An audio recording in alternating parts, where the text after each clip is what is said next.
You want me to start? I can start myself, actually. Okay, go ahead. I'm totally out of it. I'm no pacer. You're a self-starter. I'm no pacer.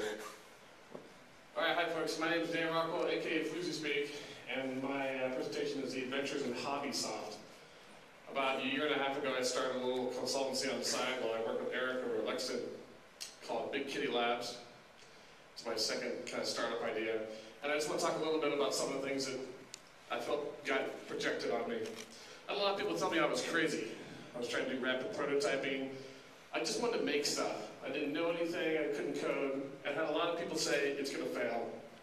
And I feel that in some ways, when you start something new, people project their fears into you, their insecurities about what you're about to do.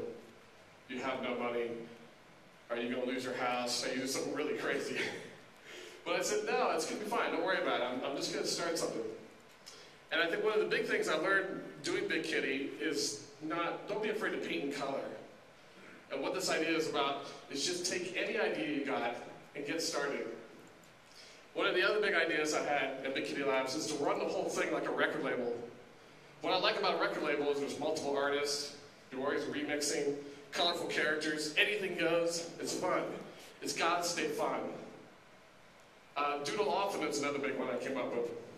I'm always drawing, but I feel like it's a really good creative release to keep drawing and keep iterating with ideas. So anytime you're making any kind of web application or anything, just keep drawing, keep doodling. This was a big one for me, because I'm kind of a data head. Measure everything. Every web app I made a back end that would collect everything that someone did. Because I want to know how people use stuff. Because I don't have a huge budget for research. This is another big one. Fake as much as you can. Because I think a lot of times when you tell people a concept, you don't have millions of dollars or thousands of dollars to project this whole thing together. You gotta fake some of it. So it's really important. And fake the right kind of stuff. Look to the man for immediate wins. This is all about, currently, if you're creating something, a small business, whatever, look to your current employer as a way to maybe help them out on the side. Especially if it's not your core competency or something key for them. It's to kind of see problems and help them. And I think you should be an asset factory. This is a kind of a big idea I had where I wanted to collect all the cool things I did and reuse them. If I made a Firefox extension, I'd reuse it. If I made an Android app, I'd reuse that. I keep on learning. Leverage everything. Everything that's free. Google has a ton of free stuff out there. Everybody who's got something for you to use, take it. Open MIT University, open courseware, take all of that. And you know bullshit better than anybody. This kind of goes with the idea that, don't rip people off. You're in a bootstrap phase of your business. So be true, because other people can kind of smell the BS. And for me, I like to run multiple projects in parallel. It's kind of crazy, but it makes it fun. It's like a roller coaster. And I'm constantly addicted to the newness of whatever I discover. It can run you ragged, but I think it's really rewarding.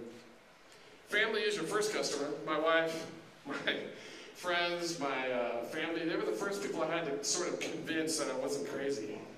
And if they could see it, they could help give me the motivation to keep going. So it's really key. I think ultimately you're a bag of chemicals. Your emotions are going to run high. And you constantly need to kind of check yourself, check your emotions.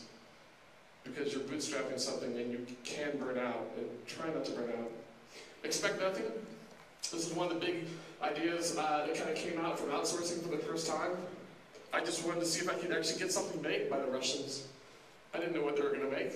Let's just see if they can actually do something. Keep your expectations low. Every dollar you spend is one less dollar you're going to save for retirement. Okay? So it's kind of critical. If you're doing this on your own, try not to burn so much money. I always cap everything. I never spend more than $1,500, $2,000 an idea. I don't care. I'm not going to spend more than that. When you do decide to go pro, in the last 6 months I've been trying to go pro, I had to get into the deals of legal, I had to write things up, and then I had to get back to work. Go back to doodling, go back to trying your ideas. But you do have to find someone who really knows legal and business. It only dies when you stop making decisions. That's one of the key points. Your startup, your concept, your project only dies when you decide not to care. And it ends. So keep making decisions. Just believe, That's the big line, is just believe in yourself and your capabilities and ignore everybody else and just do what you want to do. And that's it.